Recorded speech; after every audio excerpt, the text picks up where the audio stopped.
Beaucoup de maires, d'adjoints, de conseillers municipaux pour ce 68e congrès des maires d'Indre-et-Loire, pour certains le dernier.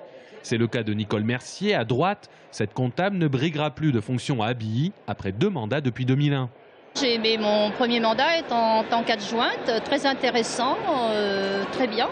Mais bon, maintenant, j'en ai déduit que j'arrête parce que j'ai travaillé toute ma vie avec 3 filles. Donc maintenant, j'arrête, je me pose. Sujet épineux pour les futurs élus des 23 et 30 mars prochains, la rentrée des classes 2014 et la modification des rythmes scolaires pour tous les élèves.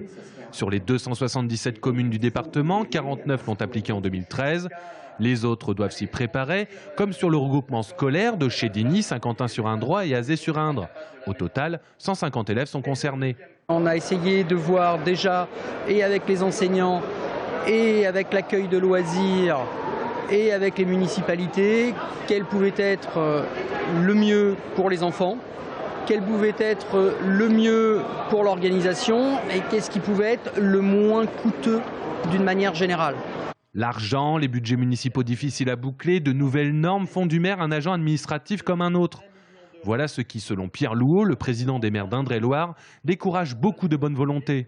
Il y a des dépenses nouvelles, on en rajoute une couche, ça aussi c'est usant. C'est la réforme des rythmes scolaires, c'est les nouveaux transferts de l'instruction des documents d'urbanisme. Il va falloir se payer du personnel pour faire tout ça. Donc l'État se désengage et en se désengageant, effectivement c'est aux communes, communautés de communes s'organiser, ça coûte de l'argent. Donc il y a un moment, on est pris en sandwich et je caricature un peu, mais on dit que le garrot se resserre.